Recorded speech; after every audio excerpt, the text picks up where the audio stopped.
Herkese merhabalar. Eser'in mutfağına hoş geldiniz. Bugün sizler için muhteşem ötesi bir tatlı tarifi hazırladım. Dışı çıtır çıtır ve şerbetinde kullandığımız bir malzeme ile efsane tadı olan bir tarif. Dilerseniz nasıl yapmışım buyurun hemen başlayalım. Yoğurma kabımın içerisine 150 gram eritilmiş tereyağı, 1 su bardağı süt, 1 yemek kaşığı şeker ekliyorum ve şeker eriyinceye kadar karıştırıyorum.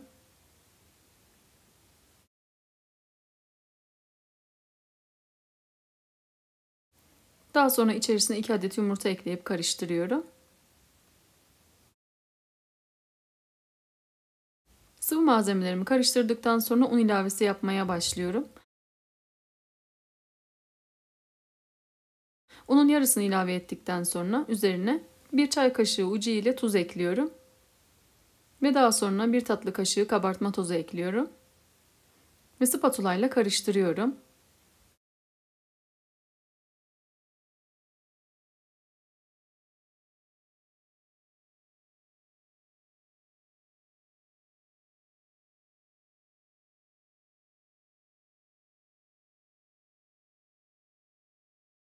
Bu aşamalarda unu azar azar ekliyorum ki kıvamımız güzel olsun.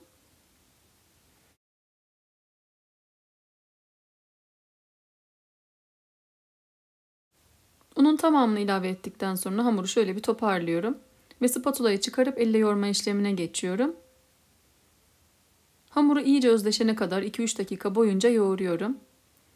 Toplamda bu tarif için 4,5 su bardağı un kullandım. Un miktarı markaya göre değişiklik gösterebilir. O yüzden dikkatli bir şekilde ekleyelim.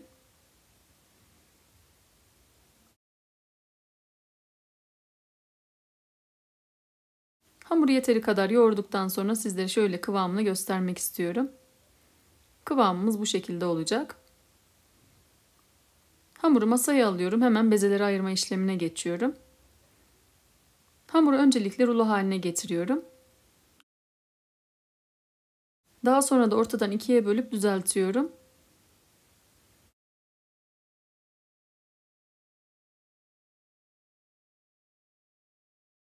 Ve toplamda 12 eşit parçaya ayırıyorum.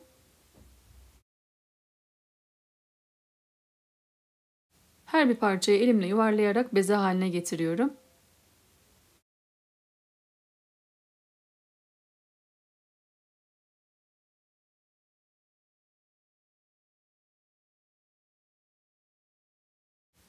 Hamurları bezeledikten sonra tabağın üzerine unluyorum ve bezelerimi yerleştiriyorum.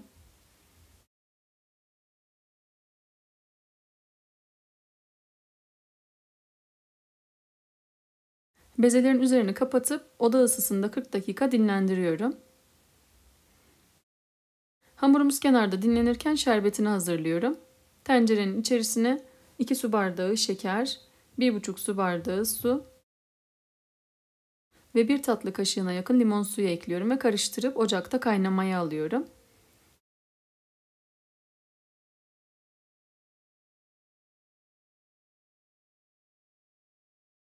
Kaynamaya başladıktan sonra orta ateşte 10 dakika kaynatıp ocaktan aldım. Şerbet ılıdıktan sonra içerisine 3 tatlı kaşığı bal ekliyorum.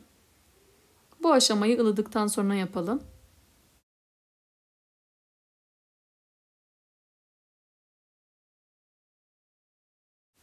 Balı ekledikten sonra iyice eriyene kadar karıştırıyorum. Şerbetimiz hazır. Kenarda beklemeye alıyorum. Bezelerimiz de 40 dakika dinlendi. Hemen hamurları açmaya başlıyorum. Hamuru açarken un kullanıyorum. Üstüne ve altına azar azar un ilave ettikten sonra pasta tabağı büyüklüğünde açıyorum.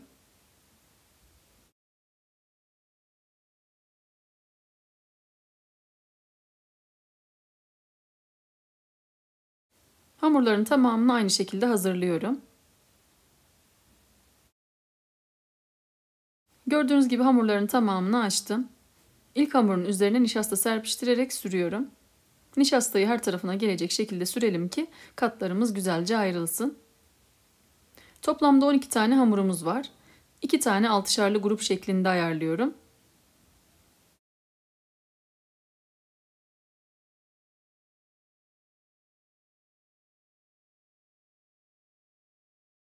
Hamuru 6 tane üst üste olacak şekilde ayarladım. İlk altılı grubumu tabağın üzerine alıyorum ve üstünü kapatıp beklemeye alıyorum.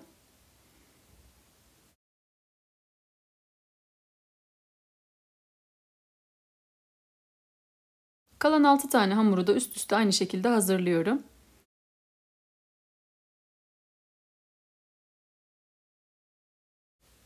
İlk hazırladığım altılı grubu hemen açmaya başlıyorum. Öncelikle hamuru elimle büyütüyorum ki kolaylıkla açabilelim. Alt tarafındaki hamurların da eşit büyüklükte olması için altını da çevirerek aynı şekilde büyütüyorum. Ve merdane yardımıyla dikdörtgen olacak şekilde hamuru büyütüyorum. Hamurumuz dinlendiği için gördüğünüz gibi hemen büyüyor. Bu arada kanalıma ilk defa gelen arkadaşlar kanalıma abone olup destek verirlerse sevinirim. Tariflerimi görmesini istediğiniz arkadaşlarınızla paylaşabilirsiniz.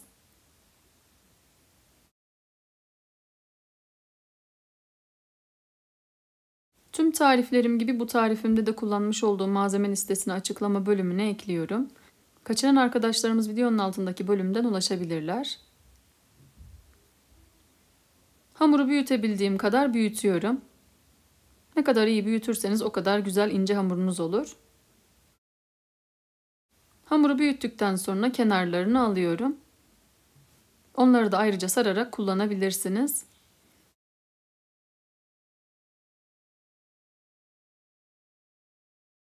Daha sonra da hamurun üzerine dövülmüş ceviz serpiştiriyorum.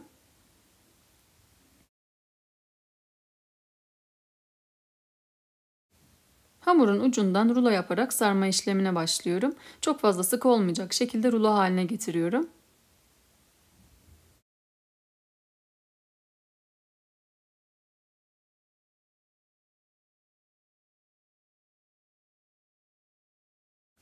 Ve daha sonra da 2 parmak olacak şekilde dilimlere ayırıyorum.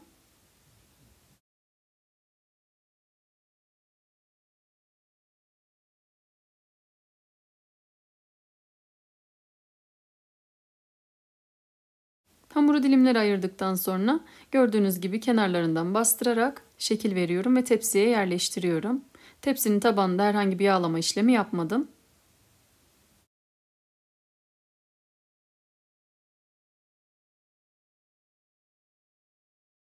Videoyu fazla uzun tutmamak için ikinci altılı grubu açmayı göstermiyorum. Aynı şekilde hazırladım ve gördüğünüz gibi tepsiye yerleştiriyorum. Tatlımın üzeri için 100 gram eritilmiş tereyağının içerisine 1 çay bardağı sıvı yağ ekliyorum ve karıştırıyorum.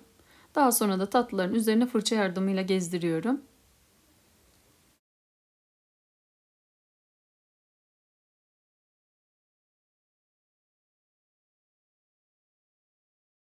Tatlımız artık fırına girmeye hazır. 180 derecede önceden ısıtılmış alt üst ayar fırında pişirmeye gönderiyorum. Tatlımız fırından çıktı. Her fırın farklı olduğundan pişirme süresi belirtmiyorum. Benim fırınımda yaklaşık 35-40 dakikada pişti. Fırından çıkan sıcak tatlıyı hiç bekletmeden ılımış olan şerbetini gezdiriyorum.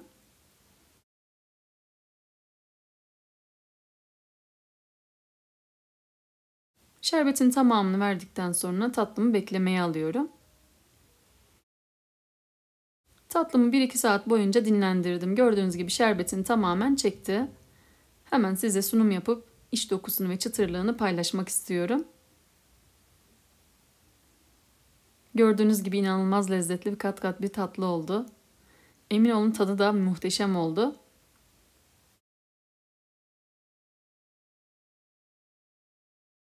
O kadar güzel pişti ki hem görüntüsü hem tadıyla eminim ki sizler de çok beğeneceksinizdir. Şerbetin içerisinde kullandığımız balın lezzeti inanılmaz güzel yakıştı. Kesinlikle denemenizi tavsiye ederim. Çıtır çıtır ve çok lezzetli bir tatlı. Deneyecek olan herkese şimdiden afiyet olsun.